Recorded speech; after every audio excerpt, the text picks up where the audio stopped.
औरंगज़ेब औरंगज़ेब को ज़िंदा पीर कहा जाता था क्योंकि वो अपनी ट्रेजरी से एक पैसा भी नहीं लेता था एज अ सैलरी, और ये लोगों को बहुत ही अपीज़ करता था। जैसे कि उमराह, इनको अपीज़ करने के लिए इसने क्या किया कि जो जागीरदारी सिस्टम थे उसको हेरिडिटरी बना दिया, यानी जो नंबर ऑफ़ जागीरदार्स थे वो तो कांस्टेंट रहे, लेकिन जागीर कांस्टेंट रहे, लेकिन बहुत सारे न्यू जागीरदार आने लगे। 67% न्यू जागीरदार जो थे वो हिंदूज़ ही थे, और इस वजह से क्या हुआ, जागीरदार क्राइसिस आ गई which led to peasant revolt. दो तरह की पीजेंट रिवोल्ट हमें देखने को मिलते हैं, एक है जाट रिवोल्ट बाय गोकुल सिंह और एक है सतनामी बाय भिरबन नरनाल।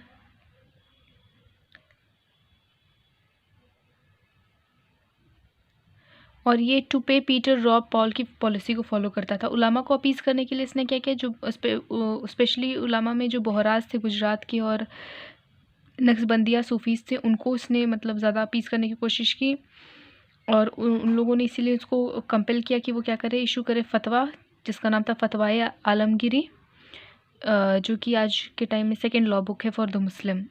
तो उसने ये इशू भी किया। और उलामा को इसने किस तरह से अपीज़ किया, तो 3 पॉइंट्स हैं यहाँ पे। एक तो है इसने जजिया को इम्पोज़ कर दिया। अच्छा ये अच्छा नहीं, उलामा का पॉइंट यहाँ पे ख़त्म हो जाता है। अब यहाँ पे जजिया को इम्पोज़ करने की बात आती है। तो एक तरफ इसने जजिया को इम्पोज़ किया और दूसरी तरफ इसने जो राहदारी टैक्स थे उसको अबॉलिश कर दिया। तो बहुत ही कॉन्ट्राडिक्टरी चीज़ें अब हमें यहाँ पे देखने को मिलती है। और इसका जो सेंसर डिपार्टमेंट था इसके अंतर्गत, वो कैसा था, सेंसर डिपार्टमेंट को मोहतसिब कहते थे। तो इस सेंसर डिपार्टमेंट के अंतर्गत हम लोग देखें तो इसने टीका, सिजदा, कलमा ऑन कॉइन्स ये सब बैन कर दिए एक तरफ, तो दूसरी तरफ ये रिलीजियस फेस्टिवल्स में इंटरफेयर नहीं करता था। एक तरफ इसने म्यूज़िक, डांस और पेंटिंग को बैन लगाया था, दूसरी तरफ खुद वीणा प्ले करता था। और जो रॉयल बैंड है नौबत, वो औरंगज़ेब के टाइम पे अपने पीक पे थी, और बहुत सारी पेंटिंग्स वगैरह भी औरंगज़ेब की अवेलेबल हमें मिलती हैं। और इसने ट्रांसलेशन जो बुक थी उसको बैन कर दिया, और सबसे ज़्यादा ट्रांसलेशन इसी के पीरियड में हुई थी, और मोस्टली ट्रांसलेशन जो है वो म्यूज़िकल ट्रेजेडीज़ की हुई थी। और इसने बहुत सारे विश्वनाथ टेम्पल बनारस में जो हैं, और जो उड़ीसा में कुछ टेम्पल्स हैं, वृंदावन में जो टेम्पल है, मथुरा और पुष्कर और सोमनाथ के कुछ टेम्पल्स को इसने डिमोलिश कर दिया था। And at the same time he also build the Guru Ramdas temple Dehradun, and also give 100 bigha of land to the Nathpanthis at the Sarwan and Jhakar. फिर पोर्ट 1687 ये दक्कन चला गया, और वहाँ पे 2 जगह, ये Machnur banks of Bhima river और Galgali in the banks of the Krishna river, यहाँ पे उसने अपना स्टे किया, और फाइनली खुलाबाद में 1707 में इसकी डेथ हो गई। Now 18th century. यहाँ पे बहुत सारे बच्चे थे, शायद अप्रॉक्सीमेटली 7 थे, लेकिन आफ्टर द डेथ 3 ही बचे थे, आज़म, मुआज़म एंड कामबख्श, जिसमें से मुआज़म जो था उसकी डेथ के बाद एम्परर बना, और उसका अनदर नेम जो है वो बहादुर शाह है। 1707 से 1712 तक रहा। इसको किंग बनाने वाला जो किंग मेकर था वो जुल्फ़िकर खान था, जो कि गवर्नर था गुजरात का। And the beginning of skirmish with Sikh, skirmish मतलब फाइट, और इसी के शासन में सिख के साथ जो थी वो लड़ाइयाँ शुरू हो गई। और जो लास्ट गुरु गोविंद थे वो 1708 में मारे गए थे। उसके बाद फिर कोई हमें नहीं देखने को मिलता है। इन्होंने क्या किया, अपने सभी भाइयों को मार दिया, क्योंकि जिस तरह से इनकी हिस्ट्री रही है एक भाई को मार करके फिर खुद थ्रोन लेने की, तो उस तरीके के थ्रेट को हटाने के लिए इसने अपने सभी भाइयों को एलिफेंट के नीचे कुचलवा दिया, और यहाँ तक कि अपने बहुत सारे बेटों को भी। 1712 में फिर इसका एक बेटा जो था जहांदर शाह, वो उसको बना दिया जाता है, और है king after the death of Bahadur Shah.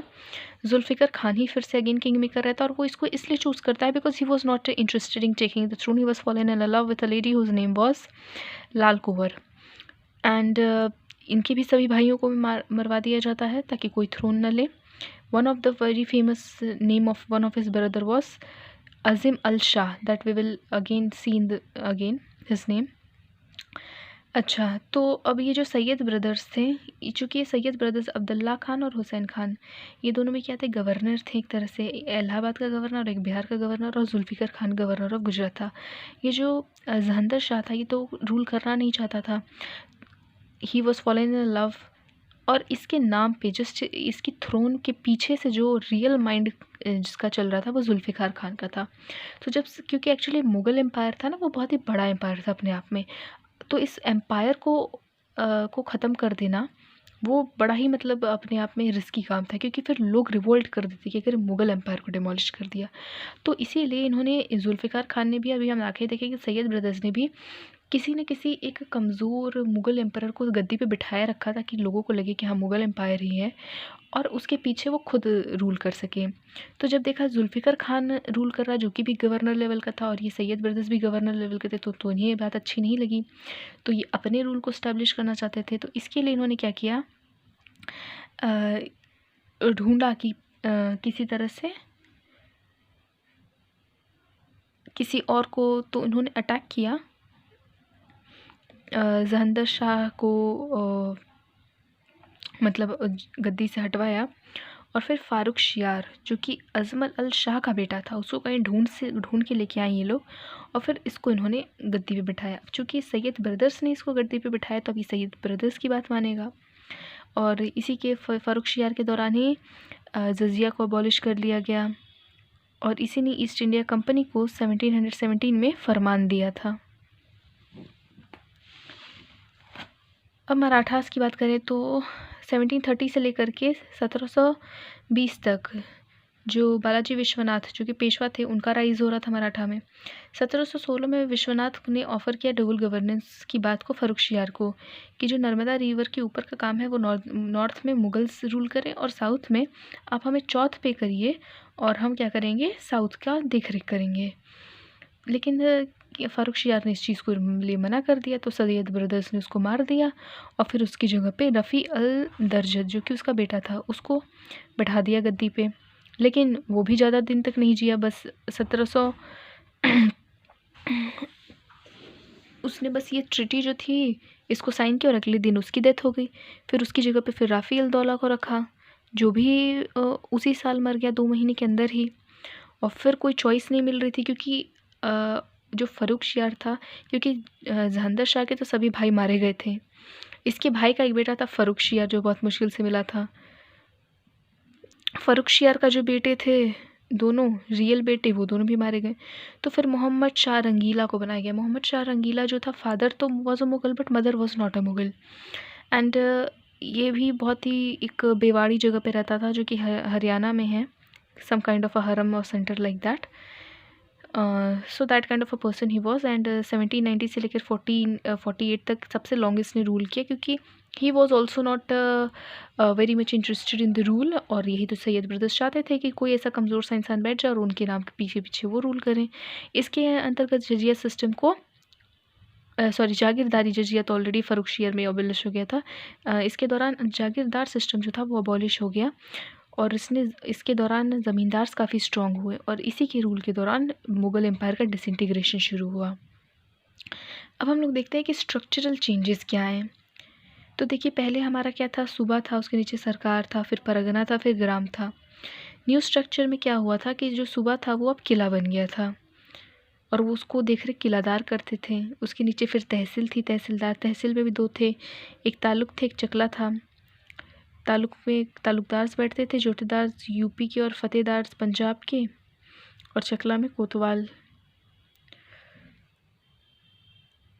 और ये जो तालुकदार हैं, इनको 3 नाम से बुलाया जाता है, जोतेदार यूपी में, फतेहदार पंजाब में, और जनरल नाम इनका इजरदारी है।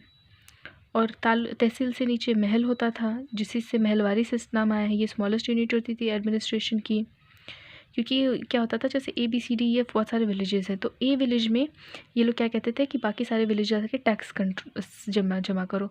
तो ये क्या हो गया, एक सेंटर ऑफ एडमिनिस्ट्रेशन बन गया, जो कि महल कहा जाने लगा। उसके नीचे ग्राम था, जिसको मौजा कहा जाता था। परमानेंट सेटलमेंट में ज़मींदार टैक्स देते थे, और ये जो महलवारी है इसमें वी टैक्स देते थे। वी कौन है? रैयतवारी में पीजेंट देते थे।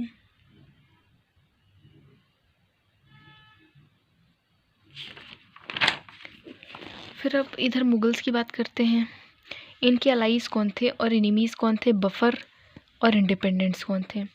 तो अलाइज में इनके अवध थे, जहाँ पे इन दोनों लोग का रूल था। फिर पंजाब था, जहाँ पे इनका रूल था। तो ये सारे नेम और रूलर्स हैं। और इसी तरह से इनके दुश्मन हैं, जैसे जाट हो गए हैं।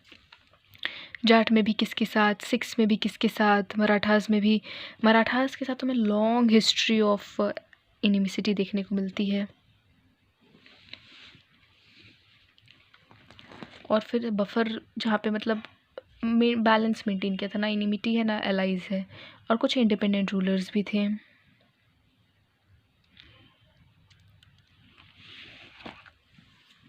बंगाल, ये सूर्य नारायण मिश्रा जो था ये एक स्लेव था औरंगज़ेब का।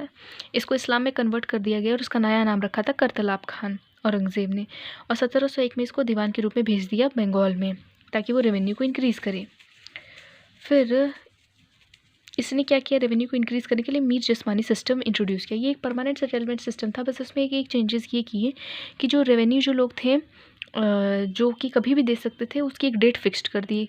अब चूँकि प्राइमरी एक्टिविटी थी एग्रीकल्चर, हार्वेस्ट की डेट तो फिक्स नहीं की जा सकती, तो ऐसे में रेवेन्यू का टैक्स रेवेन्यू लोग उसी पर्टिकुलर डेट पे कर पाएँ, इसलिए बैंकों को लोग यूज़ करने लगे। लोग क्या यूज़ करने लगे, मतलब बैंकिंग सिस्टम राइज होने लगा। स्टेट जो था वो डायरेक्टली बैंक से कांटेक्ट करता था और जो भी टैक्स अमाउंट है उससे ले लेता था, और फिर जो पीजेंट्स थे वो बैंक को बाद में अपना पे करते रहते थे। अच्छा, स्टेट और बैंक के बीच में क्या अप्रोच हुई, जैसे कि मान लीजिए टोटल अगर बैंक लोन जो था वो अगर 7 करोड़ मिलना था, तो स्टेट जो कहते थे कि अगर आप मुझे 7 करोड़ की जगह अगर आप मुझे 10 करोड़ दे दोगे तो मैं पूरा का पूरा जो बंगाल है वो उसकी जो टेरिटरी है उसको कंट्रोल आपको दे दूँगा। तो अब जब बैंकों ने दे दिया है 10 करोड़ पैसा, अब उनके ऊपर पूरा कंट्रोल आ गया पीजेंट्स का, क्योंकि हमने आपकी का टैक्स भरा है और वो, तो अब वो क्या करते थे, फिर पीजेंट से कभी लैंड ले लेते थे या फिर उनको फोर्स करते थे कि वो कैश ग्रुप करें, या फिर उनको इंडेंजर्ड लेबर बना देते थे। तो एक तरह से ये तीनों चीज़ें जो है, इंडेंजर्ड लेबर यानी deindustrialisation, force cash crop यानी कमर्शियलाइजेशन, तो ये सारी चीज़ें जो हम कमर्शियलाइजेशन ऑफ एग्रीकल्चर जो ब्रिटिशर्स के रूप में टाइम में हमें देखने को मिली, ये कहीं ना कहीं इंडिया में पहले से ही एग्जिस्ट कर रही थी। अच्छा, बैंक क्या थे, बैंक कोई इंस्टीट्यूशन नहीं था, बैंक एक तरह से था हाउस ऑफ जगत सेठ था, जिसमें दो थे, एक गोमस्तास थे एजेंट्स जो कि मतलब लोगों को अप्रोच करते थे कि आप बैंक से मतलब लोन लीजिए, something like that, force loan लीजिए मतलब नहीं, मतलब फोर्स करते थे कि आप बैंक्स को पीजेंट्स को क्या बैंक के थ्रू मतलब स्टेट को रेवेन्यू दीजिए। और एक रेवेन्यू फार्मर होते थे जो कि सारा रेवेन्यू जो था फार्मर से वो कलेक्ट करते थे। तो ये दो एजेंट होते थे इसमें। अच्छा, अब ये वेयर हाउस भी चाहिए था अब इतना सारा कलेक्ट करने के लिए, करने के बाद तो जैसे कि अगर दो कैश ग्रुप ग्रो किए जा रहे हैं, एक कॉटन है एक इंडिगो है, तो ये दोनों क्या थे, रॉ मटेरियल थे, और फिर फिनिश्ड गुड्स बाहर जा कर के बनते थे, शर्ट्स वगैरह जैसे। तो ये क्या हो रहा है, एक तरह से डी इंडस्ट्रियलाइजेशन हो रहा है।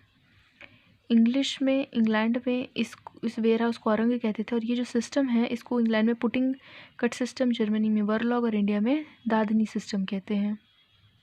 तो यहाँ पे बंगाल के द्वारा बनाए गए रॉ मटेरियल्स के द्वारा बाहर जा कर के फिनिश गुड्स बन रहे हैं। तो ये डी इंडस्ट्रियलाइजेशन की प्रोसेस पहले से ही कहीं ना कहीं देखने को मिलती है। तो जब इतना लाभ करा दिया तो फिर औरंगज़ेब ने इसका नाम चेंज करके मुर्शीद कुली खान रख दिया।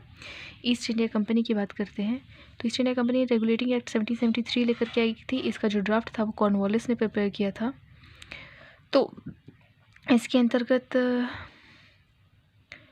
एक तो प्रोविंशियल कोर्ट था, नहीं नीचे से मुंसिफ से शुरू होता था, मजिस्ट्रेट थे, फिर उसके ऊपर मतलब ये एक सुप्रीम कोर्ट का पूरा स्ट्रक्चर है कि सुप्रीम कोर्ट मतलब किस तरह से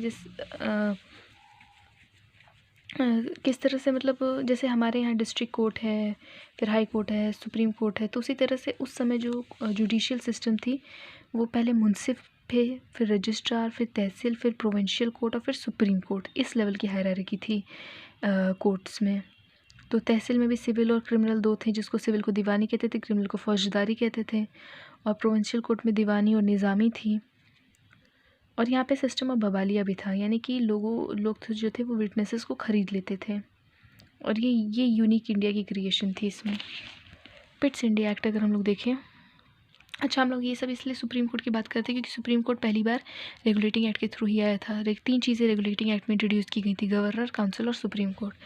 पिट्स इंडिया एक्ट की अगर हम लोग बात करें ऑफ 1784, तो यहाँ पे डुअल गवर्नेंस थी बोर्ड ऑफ कंट्रोल के थ्रू।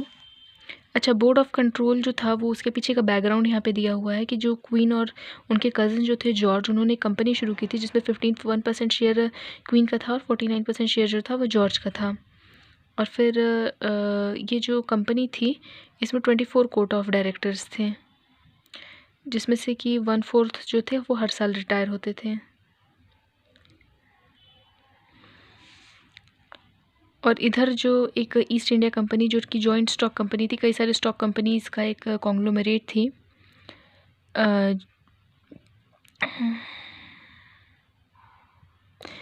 पार्लियामेंट्री कमेटी जो थी